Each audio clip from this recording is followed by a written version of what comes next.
بسم اللہ الرحمن الرحیم۔ السلام علیکم۔ سیرت النبی صلی اللہ علیہ وآلہ وسلم عنوان ابتدائی غزوات۔ پچھلی قسط سے شروع چند یہودیوں نے آپ صلی اللہ علیہ وآلہ وسلم سے پوچھا، آپ یہ بتائیں اس وقت لوگ کہاں ہوں گے جب قیامت کے دن زمین اور آسمان کی شکلیں تبدیل ہو جائیں گی؟ اس پر حضرت صلی اللہ علیہ وآلہ وسلم نے جواب دیا، اس وقت لوگ پلسرات کے قریب اندھیرے میں ہوں گے۔ اس طرح ایک مرتبہ یہودیوں نے حضور صلی اللہ علیہ وآلہ وسلم سے بادلوں کی گرج اور کڑک کے بارے میں پوچھا۔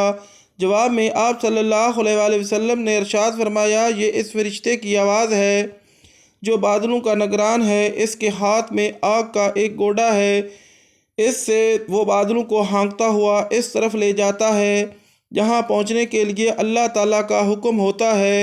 ان یہودیوں ہی میں سے ایک گروہ منافقین کا تھا۔ یہ بات ذرا وضاحت سے سمجھ لیں، مدینہ منورہ میں جب اسلام کو عروج ہوا تو یہودیوں کا اقتدار ختم ہو گیا۔ بہت سے یہودی اس خیال سے مسلمان ہو گئے کہ اب ان کی جانیں خطرے میں ہیں، سو اپنی جانیں بچانے کے لیے وہ جھوٹ موٹ کے مسلمان ہو گئے۔ اب اگرچہ کہنے کو وہ مسلمان تھے لیکن ان کی ہمدردیاں اور محبتیں اب بھی یہودیوں کے ساتھ تھیں۔ ظاہر میں وہ مسلمان تھے، اندر سے وہی یہودی تھے۔ ان لوگوں کو اللہ اور اس کے رسول نے منافق قرار دیا ہے۔ ان کی تعداد 300 کے قریب تھی۔ انہی منافقوں میں عبداللہ بن ابی بھی تھا۔ یہ منافقین کا سردار تھا۔ یہ منافقین ہمیشہ اس طاق میں رہتے تھے کہ کب اور کس طرح مسلمانوں کو نقصان پہنچا سکے۔ مسلمانوں کو پریشان کرنے اور نقصان پہنچانے کا کوئی موقع یہ ہاتھ سے جانے نہیں دیتے تھے، جیسا کہ آئندہ چل کر آپ پڑھیں گے۔ ہجرت کے پہلے سال حضرت عائشہ رضی اللہ تعالیٰ عنہا کی رخصتی ہوئی، یعنی وہ نبی کریم صلی اللہ علیہ وآلہ وسلم کے گھر آ گئیں۔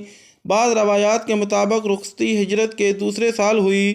آپ صلی اللہ علیہ وآلہ وسلم کو جب نبوت عطا کی گئی تھی تو اس وقت تک جنگ کے بغیر تبلیغ کا حکم ہوا تھا۔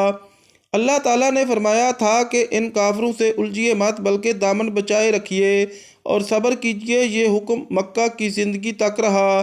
پھر ہجرت کے بعد اس طرح جنگ کرنے کی اجازت ملی کہ اگر مشرک جنگ کی ابتدا کریں تو مسلمان ان سے دفاعی جنگ کر سکتے ہیں، البتہ حرام قابل احترام مہینوں میں جنگ نہ کریں، یعنی رجب، ذی-القعدہ، ذی الحج اور محرم میں۔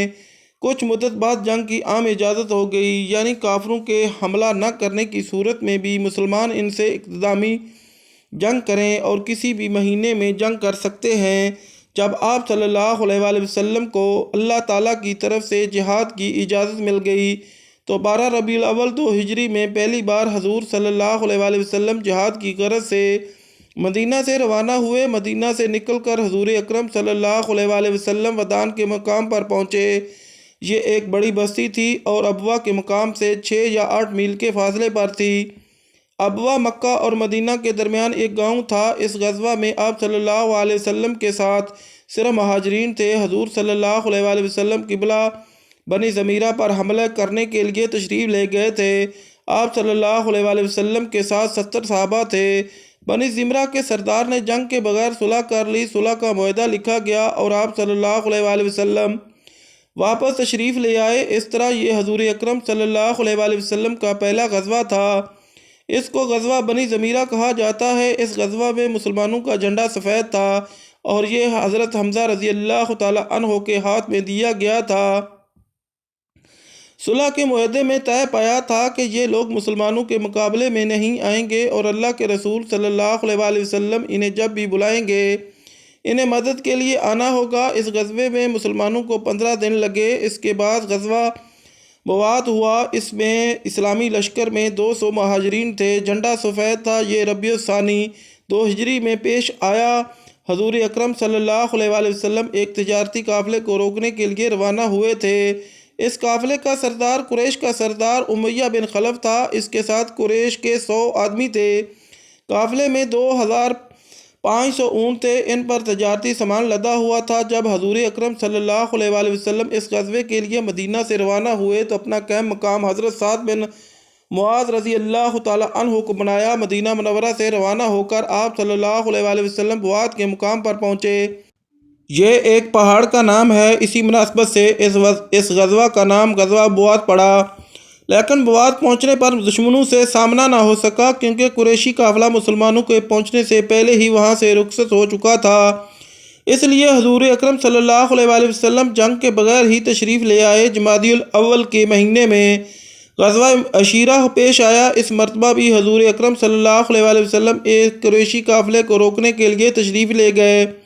وہ قافلہ ملک شام کی طرف جا رہا تھا۔ قریش نے اس قافلے میں اپنا بہت سا مال و اسباب شامل کر رکھا تھا، غرض مکہ کے سبھی لوگوں نے اس میں مال شامل کیا تھا۔ اس قافلے کے ساتھ 50,000 دینار تھے، 1,000 اونٹ تھے۔ قافلے کے سردار ابو سفیان رضی اللہ تعالیٰ عنہ تھے، جو کہ ابھی مسلمان نہیں ہوئے تھے۔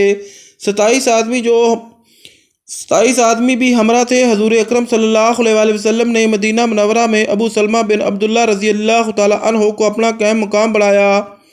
آپ صلی اللہ علیہ وآلہ وسلم کے ساتھ 150 کے قریب صحابہ کرام تھے۔ مدینہ منورہ سے روانہ ہو کر حضور اکرم صلی اللہ علیہ وآلہ وسلم عشیرہ کے مقام تک پہنچے۔ اس غزوے میں بھی اسلامی جھنڈے کا رنگ سفید تھا۔ جھنڈا حضور اکرم صلی اللہ علیہ وآلہ وسلم کے چچا حضرت حمزہ رضی اللہ تعالیٰ عنہ کے ہاتھ میں تھا۔ اسلامی لشکر 20 اونٹوں پر سوار ہوا۔ سب لوگ باری باری سوار ہوتے رہے۔ عشیرہ کے مقام پر حضور اکرم صلی اللہ علیہ وآلہ وسلم کو معلوم ہوا کہ قافلہ وہاں سے گزر کر شام کی طرف جا چکا ہے۔ چنانچہ حضور اکرم صلی اللہ علیہ وآلہ وسلم پھر جنگ کے بغیر واپس تشریف لے آئے، تاہم اس دوران بنی مدالج سے امن اور سلامتی کا معاہدہ طے پایا۔ اس سفر میں حضرت علی رضی اللہ تعالیٰ عنہ کو ابو تراب کا لقب ملا۔ یہ واقعہ اس طرح پیش آیا کہ آپ صلی اللہ علیہ وآلہ وسلم نے ایک موقع پر حضرت علی اور حضرت عمار بن یاسر رضی اللہ تعالیٰ عنہ کو زمین پر اس طرح سوتے پایا کہ ان کے اوپر مٹی لگ گئی۔ آپ نے حضرت علی رضی اللہ تعالیٰ عنہ کو پاؤں سے ہلایا اور فرمایا، اے ابو تراب، یعنی اے مٹی والے، اٹھو۔ آپ صلی اللہ علیہ وآلہ وسلم غزوہ عشیرہ سے واپس آئے تو چند دن بعد ہی پھر ایک مہم پیش آ گئی۔ ایک شخص کرزق بن جابر فہری نے مدینہ منورہ کی چراگاہ پر حملہ کر دیا۔ حضور اکرم صلی اللہ علیہ وآلہ وسلم اس کی تلاش میں نکلے، یہاں تک کہ صفون کی وادی میں پہنچے۔ یہ وادی میدان بدر کے قریب ہے۔ اسی مناسبت سے اس غزوے کو غزوہ بدر اولیٰ بھی کہا جاتا ہے۔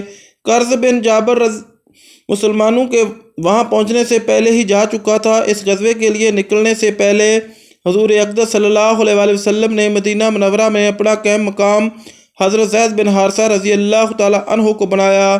اس مرتبہ بھی جھنڈا سفید تھا جو حضرت علی رضی اللہ تعالیٰ عنہ کے ہاتھ میں دیا گیا تھا۔ اسی سال 2 ہجری کے دوران قبلے کا رخ تبدیل ہوا اور اس وقت تک مسلمان بیت المقدس کی طرف منہ کر کے نمازیں ادا کرتے رہے۔ قبلے کی تبدیلی کا حکم ظہر کی نماز کے وقت آیا۔ ایک روایت میں یہ ہے کہ عصر کی نماز میں حکم آیا تھا۔ قبلے کی تبدیلی اس لیے ہوئی کہ حضور اکرم صلی اللہ علیہ وآلہ وسلم نے یہ آرزو کی تھی کہ قبلہ بیت اللہ ہو۔ خاص طور پر یہ آرزو اس لیے تھی کہ یہودی کہتے تھے محمد ہماری مخالفت بھی کرتے ہیں اور ہمارے قبلے کی طرف رخ کر کے نماز بھی پڑھتے ہیں۔ اگر ہم سیدھے راستے پر نہ ہوتے تو تم ہمارے قبلے کی طرف رخ کر کے نمازیں نہ پڑھا کرتے۔ ان کی بات پر حضور اکرم صلی اللہ علیہ وآلہ وسلم نے دعا کی کہ ہمارا قبلہ بیت اللہ ہو جائے، اور اللہ تعالیٰ نے یہ دعا منظور فرمائی۔